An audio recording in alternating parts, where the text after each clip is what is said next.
Carmona, Nelson, amigos de toda la vida, todos los que están acá. Voy a decir algunas cositas de política exterior. Llevo ya algunos años trabajando con las cancillerías, con la Academia Diplomática y muchos encuentros que he tenido con cancilleres de distintos países. Y hay varios temas de la política exterior que a veces terminan siendo mitos y hay que, digamos, poner las cosas en su sitio. Una de las cosas principales que vemos en la política exterior hoy es que la política exterior, que en su momento se decía que eso era política de Estado, pues la política exterior hoy en día, la mayoría de los casos, es política de gobierno. Llega un gobierno y establece sus principales parámetros de política exterior y llega otro y los deshace. Y de Estado quedan algunas cositas mínimas, la defensa de la soberanía, pero si uno mira un ejemplo que podemos ver hoy claramente de Brasil, donde siempre se hablaba de Itamaraty como el paradigma de la política exterior de Estado, como un bastión de la razón en medio de la política, pues terminó no siendo tal en este gobierno nuevo, ni tampoco lo fue en el gobierno de Luis Ignacio Lula da Silva, donde Itamaraty terminó fundando organismos regionales que hoy están muriendo. Por lo tanto, hay que entender la política exterior realmente como una política de gobierno. Los gobiernos llegan y establecen su política exterior de acuerdo a su ideología, de acuerdo a sus intereses y muy de acuerdo a sus circunstancias. Y buena parte de la política exterior surge de lo que ocurre al interior de las sociedades. O sea, no se puede desconocer que lo que ocurre en una sociedad internamente, la situación económica, desigualdad social terminan afectando de manera clara la política exterior. Hablando de Colombia, vamos a volver a hablar un poco más de otros temas, pero Colombia, y también uno se preguntaría si los países tienen política exterior o si los países reaccionan ante coyunturas. Una política exterior de un país puede ser establecer tratados de libre comercio, hasta que llega un gobierno y dice que no, que eso ya no es política exterior porque no vamos a establecer tratados de libre comercio, porque los intereses que representa ese gobierno de pronto son los intereses que se oponen al libre comercio. Por lo tanto, termina la política exterior siendo una política de coyunturas que se deciden en momentos específicos.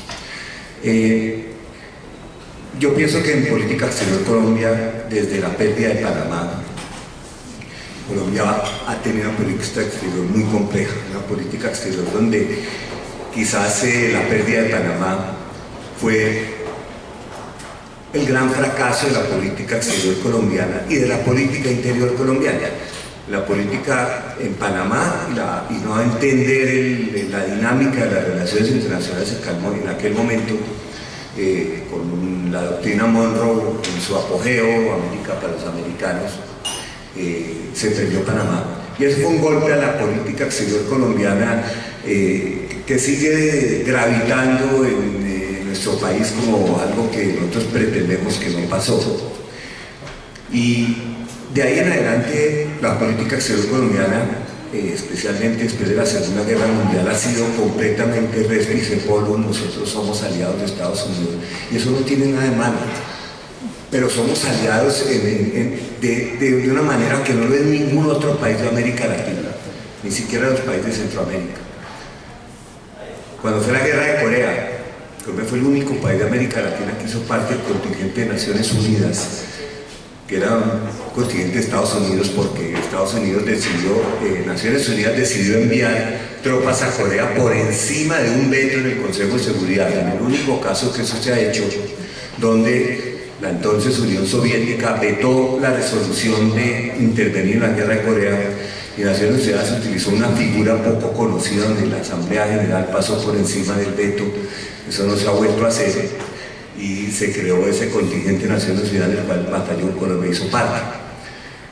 Y así hay episodios de una relación entre Colombia y Estados Unidos que surge de varias razones. La primera es que América Latina no existe en las relaciones internacionales como un continente.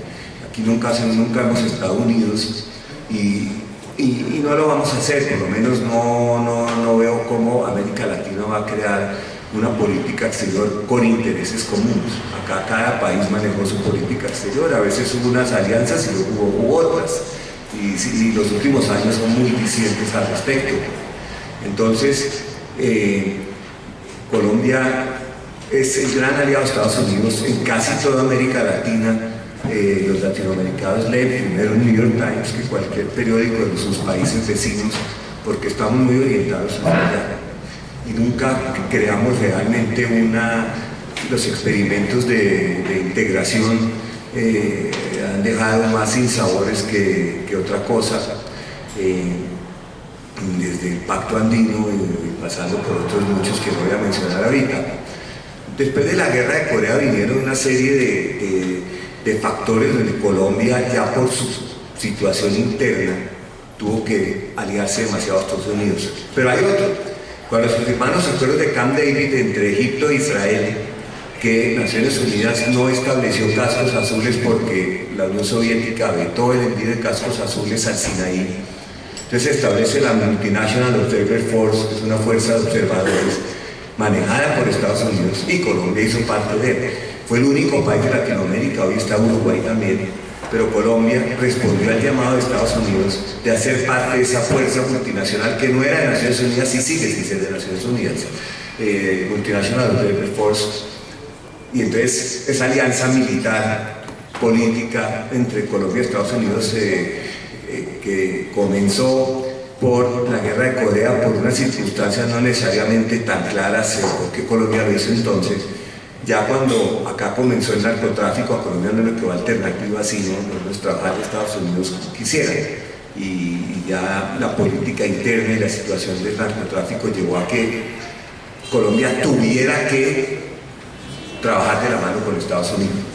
Entonces vino el Plan Colombia y lo que se viene ahora. Entonces Colombia ha tenido una relación con Estados Unidos privilegiada, una relación que hace que el principal aliado de Colombia siempre ha sido Estados Unidos, históricamente el país con el que más ha trabajado. No quiere decir que Colombia no ha tenido alianzas importantes en su momento que funcionaron.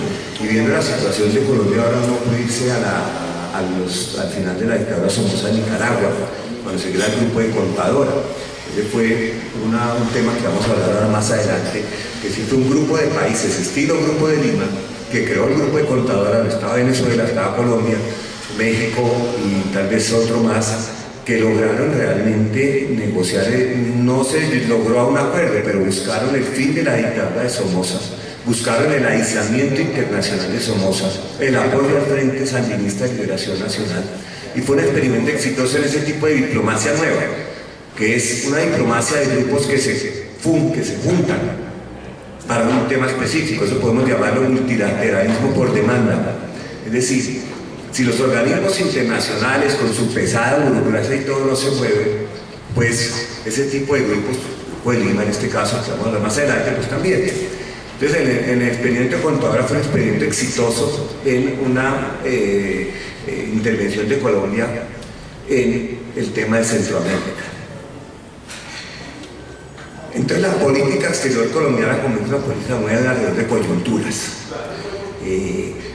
Nosotros no podemos hablar de una política exterior colombiana que tenga como objetivo establecer lazos comerciales con todos los países del mundo, porque Colombia perdió la principal oportunidad que tuvo de ser parte de APEC, de la Alianza del Pacífico, donde está Perú, está Chile, está México. Colombia en ese momento no, con una cancillería que estaba preocupada por colocar a los cuñados y a los primos en las embajadas, pues no tenía realmente una política exterior activa en el Pacífico.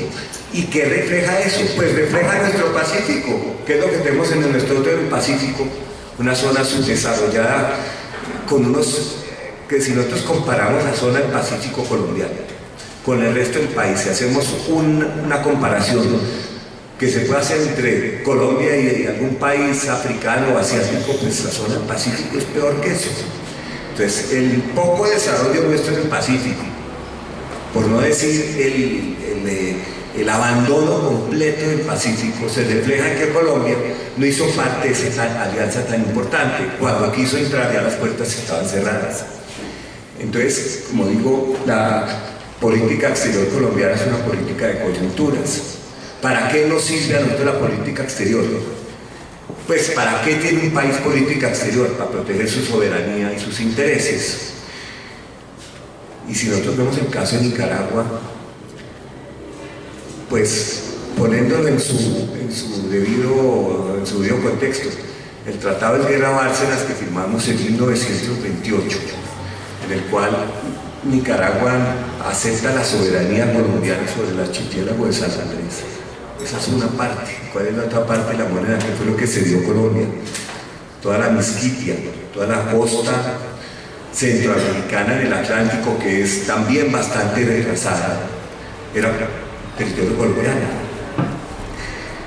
Y luego vino el tema de la Corte Penal Internacional, la Corte Internacional de Justicia con Nicaragua, donde nosotros vemos también ahí un lamentable paradigma de manejo coyuntural de una situación donde Nicaragua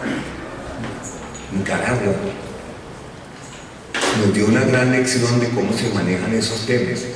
Nicaragua durante años, con la paciencia de los Febre, preparó abogados en Oxford, en Cambridge, en Derecho Internacional, se preparó para el día que iba a llegar esa demanda. Y si hay una lección de relaciones internacionales que tenemos que aprender es esa. Colombia apoyó al sandinismo, pero apenas llegó Ortega al poder, en 1978, no pasó mucho tiempo antes de que Nicaragua demandara a Colombia. No fue Somoza, fue Ortega, en su primer gobierno. Y nunca estuvimos bien preparados para eso. Eso significa que manejar una política exterior con coyunturas, sin planeación, en su momento. Creo que la política exterior ha mejorado mucho, pero se manejan coyunturas que a veces nos cogen ventaja. Y cuando fue el fallo de la Corte Internacional hace unos años, donde pues, se ratificó el Tratado de Guerra Bárcenas en las islas, pero el Tratado de Guerra Bárcenas no hablaba del agua. Y ahí Nicaragua hizo el embajador Argüello, uno de los genios del derecho internacional del mar, logró convencer a los jueces de la Corte Internacional de Justicia: déjenle las islas a Colombia, está en el Tratado de Guerra Bárcenas, pero el agua está en nosotros. Entonces, por derecho internacional, cada isla tiene derecho mínimo a 12 millas. Entonces nosotros nos pusimos a comprobar en la Corte de que Quitasueño sí elegía, que sí era una isla. Entonces si la Corte dijo: está bien, listo, Quitasueño es una isla, tiene los 12 millones. Luego los 200.000 kilómetros cuadrados de agua, 75.000 kilómetros cuadrados de agua que se perdieron. Era un tema que a nosotros nos pasó en el punto ciego del espejo y no lo matamos bien, mientras que Nicaragua sí. Entonces, uno haciendo un análisis de la política exterior colombiana, cuáles son los éxitos y cuáles son los fracasos, antes de entrar a hablar de la coyuntura actual. El apoyo de Estados Unidos, sin lugar a dudas, ha sido importante para Colombia en su lucha contra el crimen organizado. Estados Unidos no está haciéndolo por Colombia, lo está haciendo por Estados Unidos. Si ha tenido un costo, no voy a entrar a hablar del tema de la droga y la lucha contra la droga, pero a mí no me queda duda que las 250.000 hectáreas que están sembradas de coca en este momento en Colombia, por cualquier razón que estén ahí, son la principal amenaza a la seguridad nacional que tenemos. Porque generan crimen, porque generan corredores de criminales, de guerrillas, generan corredores por el país vecino. Entonces vino la presidencia Pastrana, para hablar de los últimos años. La presidencia de Samper estuvo completamente marcada en el proceso Cholula. Estuvo enmarcada por lo que es la debilidad de una política exterior colombiana, en la cual la injerencia de Estados Unidos fue desde el primer día hasta el último del gobierno Samper. No estoy diciendo que eso sea malo, estoy stating a fact, poniendo un hecho. El gobierno de Estados Unidos se puso como objetivo sacar lo máximo de la terrible debilidad de San Pedro. El gobierno de Estados Unidos no quería tumbar a San Pedro, era mantenerlo ahí. Porque era un presidente que con el tema del proceso de Chomí y la financiación del narco de su campaña, era un gobierno muy débil. Y Estados Unidos huele la sangre. Y ahí comenzó realmente la guerra abierta contra el narcotráfico, la extradición que San Pedro a regañadientes tuvo que aprobar a pesar de que la constituyente la había quitado. A San Pedro los americanos le pusieron un revólver en la cabeza y le dijeron: ahí tiene, esto es lo que usted tiene que hacer para nosotros. Primero, aprobar la extradición. Segundo, guerra abierta contra el narcotráfico. Y entonces el gobierno San Pedro en política exterior hizo algo que fue siempre prisionero de Estados Unidos. Estados Unidos mantuvo a San Pedro ahí, le quitó la visa. No presionó mucho para que San Pedro cayera porque les convenía a un presidente débil. Luego vino pues el tema de los no alineados, que eso pues, es totalmente irrelevante, pues Colombia entró a los no alineados antes, pero se hizo la cumbre de los no alineados, acaso le dio el oxígeno a San Pedro en el mundo, que no sirvió para mucho. Y luego vino el gobierno Pastrana. Luego Pastrana fue la secuela del gobierno de San Pedro, vino el Plan Colombia. El Plan Colombia fue el centro de la política exterior de Pastrana. Acá no se hizo nada más sino el Plan Colombia, que era el plan de paz que falló, y luego el Plan Colombia, que era la guerra ya contra el narco y contra la guerrilla. Luego vino el gobierno Uribe. Y el gobierno Uribe en política exterior fue más del mismo.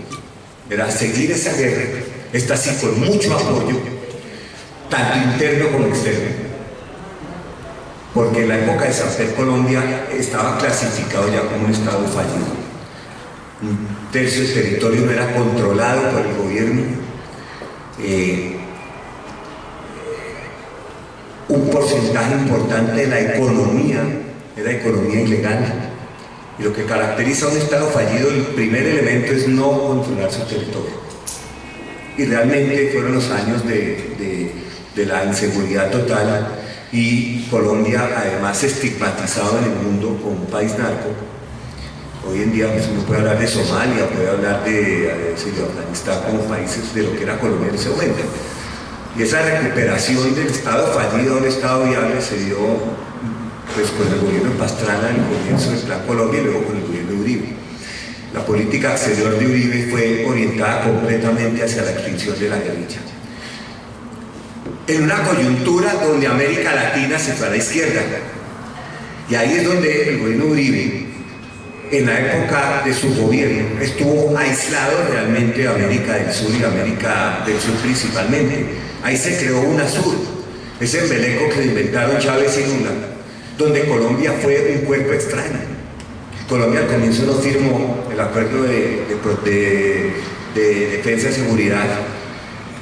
Los realities de las cumbres de UNASUR en Quito y en otros lugares estigmatizando al gobierno de Uribe, y el no reconocimiento de UNASUR al conflicto interno colombiano, a la política de Uribe de declarar a como organización terrorista, sin insistir en el tema del conflicto interno, de que era un conflicto válido entre dos partes, como decía UNASUR, y Colombia quedó aislada en ese momento.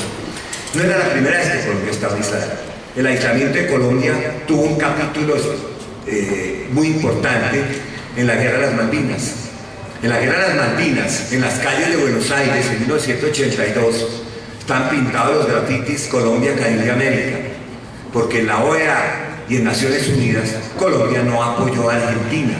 ¿Y por qué Colombia no apoyó a Argentina cuando tuvo el apoyo de toda América Latina menos de Chile? Porque el golpe de mano de Argentina en las Islas de las Malvinas, Colombia lo vio como una amenaza a San Andrés. Si Colombia apoyaba una acción de fuerza que llevó a cabo la dictadura argentina contra las Malvinas, pues ¿por qué no iba a Nicaragua a hacer lo mismo? Ya con los sandinistas, o sea, la izquierda políticamente correcta podía pues también aprovechar y tomarse las Malvinas en el momento en que Colombia no apoyó a Argentina. Ahí estuvo Colombia aislado, o sea, la política exterior de Colombia ha sido una serie de aislamientos en temas muy coyunturales donde buena parte del continente estaba al otro lado. En el gobierno de Uribe vino la guerra de Irak, 2003. El gobierno de Uribe apoyó la intervención de Estados Unidos, Gran Bretaña y España en Irak. Abiertamente, Naciones Unidas también. En contra había la mayoría de los países del continente que la rechazaron. El gobierno de Uribe pues mantuvo una política exterior mucho más proamericana, se benefició del Plan Colombia y comenzó el conflicto con Venezuela, el conflicto con Chávez. Recordemos a Chávez y Uribe de mejores amigos en la hacienda en Hato Grande. Uribe mostrándole a Chávez el óleo de Bolívar y salieron casi como mejores amigos, una amistad que duró pocos meses porque después se dieron cuenta cuando Chávez comenzó a intervenir realmente en asuntos internos de Colombia apoyando a las FARC, cuando fue todo el tema de las liberaciones de los secuestrados, etc. Y cuando Uribe rompe con Chávez, Chávez era el líder con Lula de toda esa América que se había izquierdizado, y en el mapa de entonces de América Latina, Colombia parecía sola. Ya Paraguay, Chile, Uruguay, Argentina, Brasil, Perú un poco después, todos gobernados por regímenes de izquierda, menos Colombia. Y la política exterior es de gobiernos. Entonces se crea UNASUR, se crea CELAC, otro embeleco lo chavista, muere el Pacto Andino y la OEA, Chávez le da su golpe de gracia en la cumbre en Panamá en el 2008, cuando Insulza, el secretario general, había criticado a Chávez por el cierre de Radio Caracas Televisión y finalmente reculó. Entonces se crean organismos regionales a la medida de los gobiernos, no a la medida de los estados.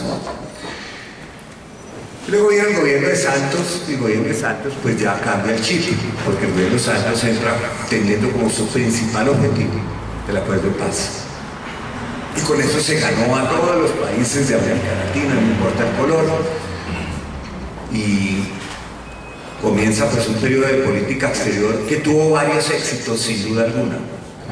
El principal pues el tema de las visas, ya Colombia negoció un acuerdo de paz, ya el narcotráfico que en el gobierno Uribe había sufrido, llegamos a tener 35.000 hectáreas de coca, los carteles vencidos, el narcotráfico nunca se acabó en Colombia, ¿no? Pero ya Colombia pues logró aumentar su prestigio internacional porque empezó a negociar la paz, y esa paz pues es políticamente correcta en muchos círculos, la Unión Europea, países de América Latina, Naciones Unidas, todos apoyaron ese proceso de paz que empezó el presidente Santos, y eso hizo que se abrieran mucho el espacio en las relaciones internacionales de Colombia, pero siempre sin dejar a Estados Unidos. Siempre vino Obama al poder en Estados Unidos, Obama apoyó, entonces se dio también esas estrellas que se parecen alinearse a veces, porque Santos quedó alineado con Obama, Uribe había tenido a Bush y Duque tiene a Trump. Entonces, en la época de Santos, la política exterior colombiana se enmarca dentro de su política interior de negociar la paz, buscar el mayor apoyo internacional a los acuerdos de paz. Por lo tanto, la política exterior de Colombia hacia Venezuela fue es nuestro aliado, no importa qué es lo que está ocurriendo allá. Lo mismo el acercamiento con Cuba, y en la plataforma que se monta entre Cuba, Venezuela, luego Chile también y Noruega, de fomentar los acuerdos de paz.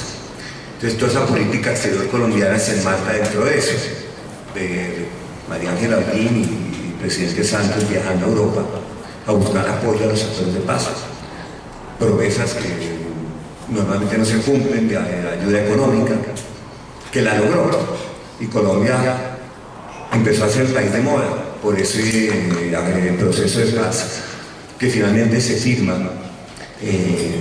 como sabemos, un acuerdo de paz que, como todos los acuerdos de paz que se han firmado después del fin de la Guerra Fría, muy compleja, en circunstancias muy difíciles. El 80% de los acuerdos de paz que se han firmado en conflictos internos han fracasado en algún momento.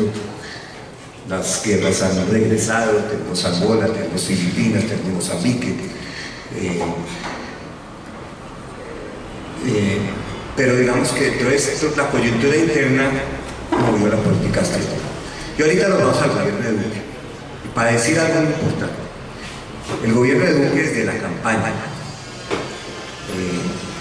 yo participé en el Comité de Relaciones Exteriores de Duque como ayudante, como hubiera hecho en cualquier campaña, como experto en algunos temas de política exterior. El tema de Venezuela estuvo presente en la campaña de Duque como número uno siempre. Lo que está pasando es que Duque se levantó un día y vio lo que está pasando en Venezuela y tomó una decisión. Eso viene de su campaña. El retiro de UNASUR estaba en su campaña. Darle muerte a un ente que siempre fue hostil a Colombia, que siempre fue amigo de las dictaduras, no importa cuál sea, que si las dictaduras eran de izquierda servían y de derecha no. Y luego, en el tema de Venezuela siempre fueron los elementos centrales en la política del candidato Iván Duque.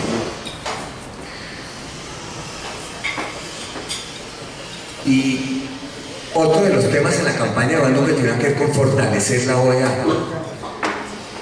La OEA, en la época de 2008, como les dije, no pudo nunca tener consensos. Cuando Maduro expulsó a los colombianos en el año 2013, 2015, que Maduro expulsó a los colombianos de Venezuela, familias pobres, paupérrimas, que llegaron a Cúcuta, que UNASUR con Samper como secretario general no pudo ponerse de acuerdo, la OEA tampoco, porque en ese momento Maduro controlaba los votos de las islas del Caribe. La política de Duque fue siempre fortalecer la OEA como un organismo regional que ha funcionado. Pero igual los organismos regionales en todo el mundo, incluida Naciones Unidas, tienen sus limitaciones para actuar. Entonces ahí viene lo que se llama el multilateralismo por demanda. ¿Qué es eso? El P5+1 que se juntó para tratar de negociar el acuerdo de desnuclear con Irán es eso. Son países que se reúnen en un marco específico para un tema puntual. Y ahí sale el Grupo de Lima. El Grupo de Lima no es una organización, no tiene un secretario general, no tiene una sede. Es un grupo de países que funcionan con un grupo de chat en WhatsApp que tiene como objetivo declarado restaurar la democracia en Venezuela. Y eso es lo que ha hecho.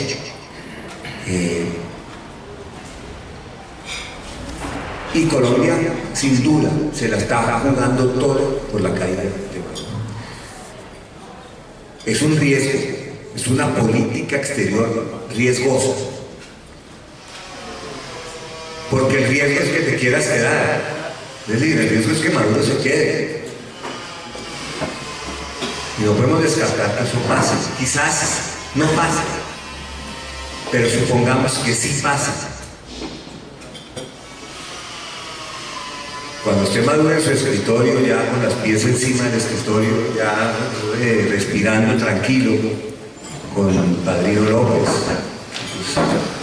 y los que lo protegían, los cubanos obviamente, empiezan a cobrar las facturas. Y la primera factura es contra Colombia, apoyando al ELN, apoyando a grupos criminales, desestabilizando la frontera, mandando refugiados, entre los refugiados mandando de todo, de pronto también Marielito, de pronto también Cedines.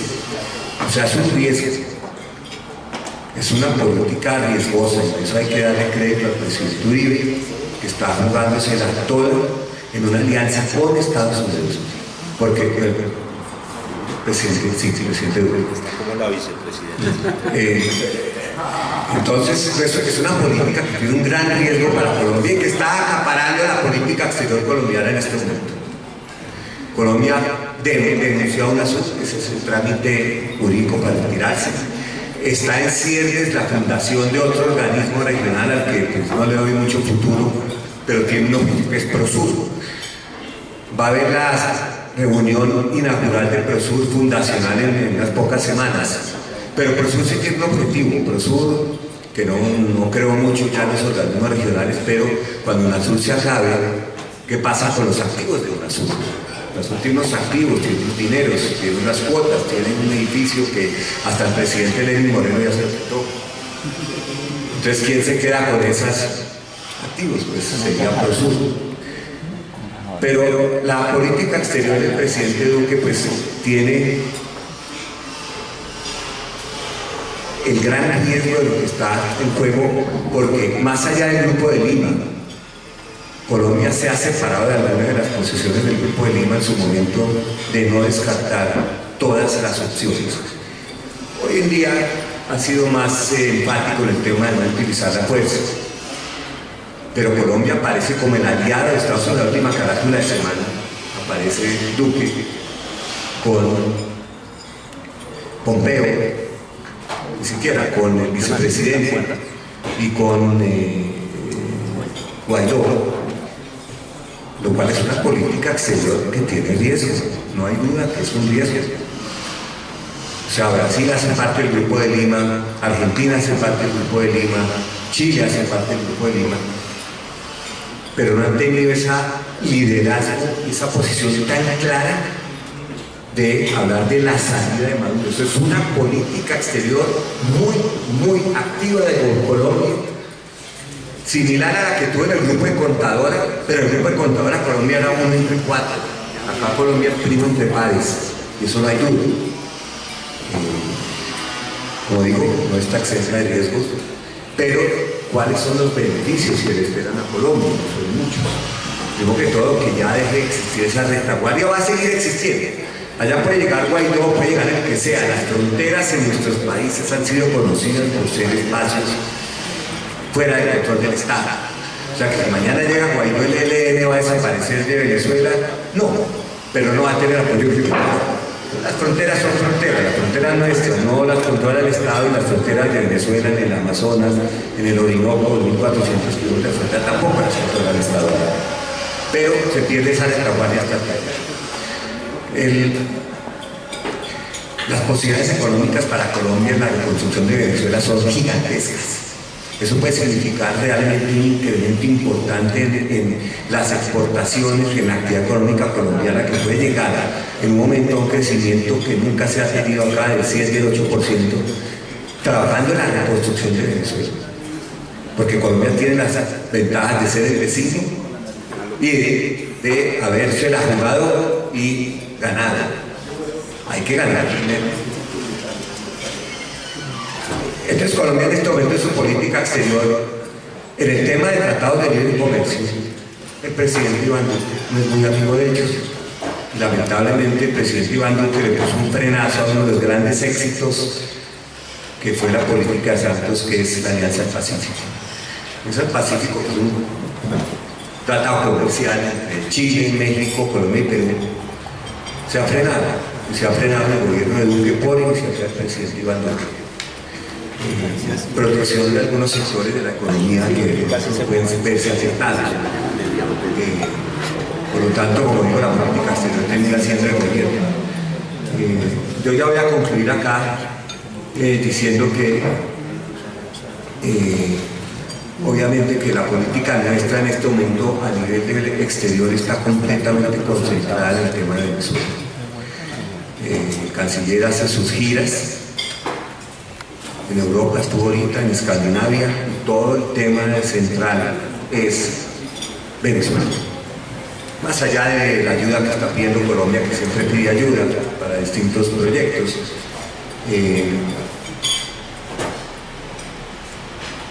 la política exterior nuestra con Venezuela es el centro de la política exterior. ¿En qué puede afectar a relaciones con Rusia? ¿En qué las puede afectar con China? Porque cuando Rusia desplegó bombardeos estratégicos en Caracas y después se fueron rápido, nosotros tuvimos una reacción importante. No queremos pelearnos con Rusia, queremos pelearnos con Maduro, pero eso puede tener implicaciones ¿Qué va a pasar con las relaciones con Cuba? Volvemos al tema de política interior con política exterior, el tema de los protocolos con el ELN. Puede haber claramente una intención del gobierno Duque, no lo sé, de enfriar las relaciones con Cuba. Es obvio que lo que hizo Colombia al no reconocer los protocolos afecta principalmente a Cuba. No afecta al ELN porque si ellos se quieren infiltrar, encontrar la forma de hacerlo. Afecta a Cuba y obviamente establece una clara diferenciación con el gobierno anterior de que acá no se negocia con ellos, sino ellos se someten. El gobierno Duque no está, por lo menos en este momento, propenso a abrir espacios de negociación con el ELN. Y lo de los protocolos es un tema de política exterior claro.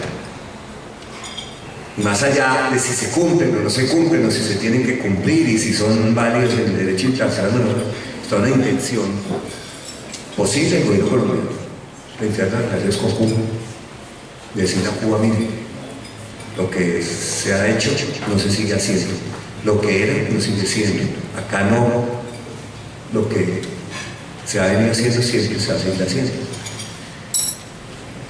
Entonces, estamos a espera de que la crisis en Venezuela se resuelva de una forma u otra. Acá tenemos al doctor Carmona, obviamente que conoce ese tema muchísimo mejor que yo, pero la política exterior colombiana en este momento gira alrededor de eso.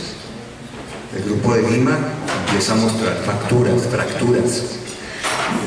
no tan arriba, pero fracturas importantes en hasta dónde seguir apretando ese cerco diplomático. Colombia quiere, Brasil quiere, los demás, Chile tal vez, pero estamos seguros que todos estén hablando de lo mismo cuando hablan de cerco diplomático.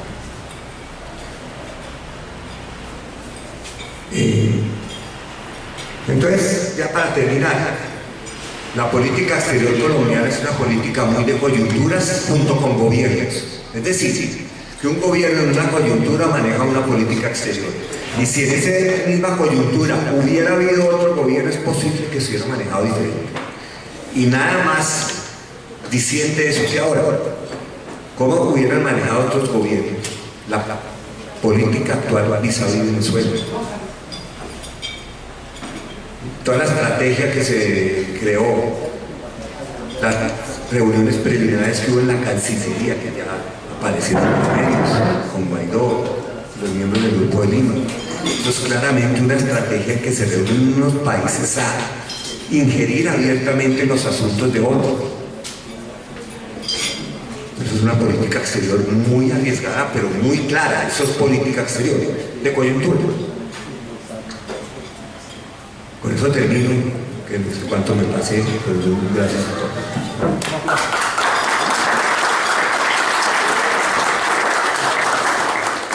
Muchas gracias, Marcos. Claramente una situación, un capítulo